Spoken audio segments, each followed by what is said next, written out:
वर्षा ननोडिया पुओ सह सेटेल होई फॉरेन पळेब आउ गुलुआ को एभली निर्यातना देई पैसा झड़ेबा पई एभली षडयंत्र करिछि वर्षा। जानिशुणी सोशल मीडिया रे एभली बदनाम करुछि वर्षा। सोशल मीडिया हेउछि मो रोजी रोटी, तेणु मो भात हांडी को प्रभावित करबा पई एभली करुछि वर्षा। दर्शक बंधु मिस्टर गुलुआ एबे एभली किछि कही सीधा सड़क वर्षा को जणाइछन। सामाजिक गणमाध्यम रे मिस्टर गुलुआ एभली किछि कही पोस्ट करिसंती, जहां सुनिले जणा पडुछि जे मिस्टर गुलुआ को बहुत आघात होइछि। भल पाई से वर्षा को विवाह करिथिले एवं एबे जेतेबेले विवाह रे झड़ सृष्टि होइछि, अर्थात जेतेबेले संपर्क रे झड़ सृष्टि होइछि सेतेबेले गुलुआ को गोटे परे गोटे आघात दिया चलिछि। गुलुआ को निर्यातना दिया जाउछि एवं सत मिछ करी गुलुआ को नारे बहुत गप गपुछंती वर्षा बोली गुलुआ सोशल मीडिया रे कहउछंती। झीओ बेले तार गलत फायदा उठावनी। मु रिक्वेस्ट करछि वर्षा स्पेशल तम एग्नेस्ट मु किछि वीडियो बनौनी। मोर एटा रिक्वेस्ट, जदि तमे प्रकृत रे चाहुछ सॉल्यूशन, जदि प्रकृत रे चाहुछ कि तमे डिवोर्स नै कि अलगा क्वाडे हबो, तमे जति कि ब्लेम करलेनी मते आगे को झीओ ओडिसा रे को बापता झीओ को दबनी, मु आगे केबे बाहाई परिबेनी। जदि प्रकृत रे तमे ठीक चलो कोर्ट को जिबा, आमे कथा हबा, कोर्ट रे लढीबा, कोर्ट रे फाइल करिबा। तमे जदि मो संगे रहया पई चाहुछ मु एग्री, आसो मिसी कि पुणी रहिबा, भल से रहिबार अछि तो पूरा भल से रहिबा, नाई अलग हवा, भल से अलग हवा, शांतिर सहित अलग हवा। किंतु सोशल मीडिया रे दया करी तमे जानिछ भल से मोर रोजी रोटी सोशल मीडिया रु, मु चलुची सोशल मीडिया रु, तमे एटा को ब्लेम करले मो भात हांडी बंद होइजो। ता माने कोन, तमे इंटेंशनली जानुछ कि मोर एटा करबा द्वारा मो बंची परिबिनी। गुलुआ वर्षा को हाथ जोड़ी के अनुरोध कले। चारिकांथ भितरे घटिथिबा घटना को सामाजिक गणमाध्यम रे प्रकाश करी लोकों को एंटरटेनमेंट न करी कोर्ट को आसी समाधान रो बाट बाहर कर। एभली सामाजिक गणमाध्यम जरिया रे वर्षा को जणाइछंती मिस्टर गुलुआ। ओडिशार बहु चर्चित हास्य अभिनेता वर्षा और गुलुआंक कली एबे चर्चार केंद्रबिंदु पालटिछि। दुईंक भितरे सोशल मीडिया वार आरंभ होई गलानी। केतेबेले निज सामाजिक गणमाध्यम रे वर्षा किछि कही पोस्ट करूछंती तो आउ केतेबेले गुलुआ किछि कही पोस्ट करूछंती। ए निया थमिबार ना धरुनी। पारिवारिक विवाद एवं सामाजिक गणमाध्यम रे घुरी बुलुछि। वर्षा और गुलुआ स्वामी स्त्री बंधन रे बांधी होइथिले। गोटिए छात तले घटिथिबा कथा सबु सामाजिक गणमाध्यम रे बखाणुछंती दुई स्टार दंपति। उभयंक उपरे कादुओ फिंगिबारे व्यस्त।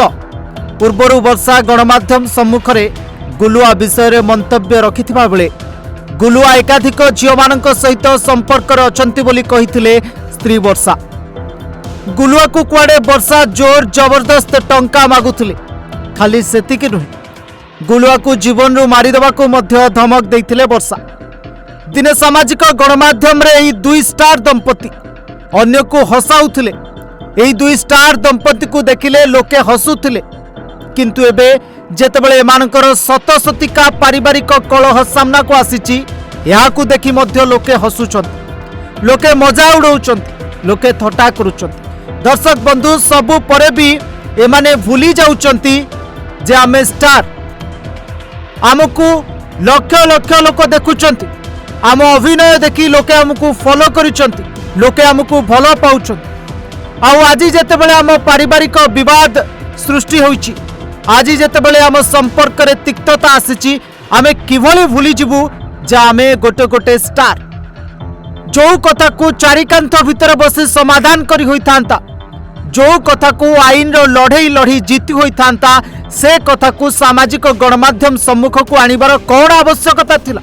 उभय गुलुआ और वर्षा उभय लोकमान को केवल एंटरटेन करूचंती। निज पारिवारिक विवाद को लोकमानक सम्मुख को आनी निजे अपमानित होउचंती सिना सेमानको आउ किछि मिलिबनी। किंतु दुर्भाग्यर कथा, वर्षा गोटिए पर गोटिए मंतव्य आणुचंती गुलुआंक विरोध रे, किंतु गुलुआ ए समय रे वर्षा को कोर्ट को निमंत्रण करूचंती। आउ गुलुआ कहउचंती जदि प्रकृत रे मु दोषी ताहाले तमे कोर्ट को आस, कोर्ट रे मो विरोध रे अभियोग कर। जदि कोर्ट रे प्रमाणित हे जिवो मु दोषी, तेबे मु निजको दोषी मानिबाकू बाध्य। हाथ जोड़ी वर्षा को प्रार्थना करूचंती गुलुआ।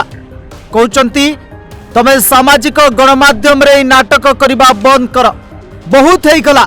मते तुमे लोकमानक सम्मुख रे नंगला कर सारिलणी आउ अधिक मते अपमानित करनी एबे कोर्ट को आस एवं कोर्ट रे प्रमाणित होइजिबो किए सत किए मिछ किए प्रकृत रे भूल करिछि किए प्रकृत रे ठीक करिछि चारिकांत भितरे घटिथिबा घटना सबु लोक जानि नांती आउ एभली किछि कथा मध्य रहिछि तम विरुद्ध रे मु से सबु कहिबाकू चाहुनी कारण तुमे दिने मो स्त्री थिलो तेणु मु से सबु कहिबाकू संकोच मने करुछि एभली कहिसंती गुलुआ खाली सेतिक नुहे गुलुआ कहउचंती तुमे परा दिने मते भलो पाउथुलो संघर्ष करी मते भलो पाउथुलो आज किभली एते निष्ठुर होई पड़िछ तमे एवं सामाजिक गणमाध्यम सम्मुख रे मो विरुद्ध रे एते कथा कहउछु एभली किछि मंतव्य रखिचंती मिस्टर गुलुआ जहा सुनी ए साधारण दर्शक जानिबाकू चाहुचंती प्रकृत रे एमानक भितरे कोन घटिछि काहेकि बारंबार सामाजिक गणमाध्यम रे उभय को कादुओ फिंगुचंती एवं जानिबा मुश्किल हेई पड़ुछि जे प्रकृत रे किए भूल आउ किए ठीक सामाजिक गणमाध्यम रे दुईटी गोष्ठी तैयारी हेले गोटिए गोष्ठी गुलुआंक सपक्ष रे जाउतबा बेले आउ गोटिए गोष्ठी वर्षांक सपक्ष रे जाउछंती एभली किछि दृश्य देखिबाकू मिलिछि वर्तमान ओडिसा ब्यूरो रिपोर्ट ओडिशा भास्कर।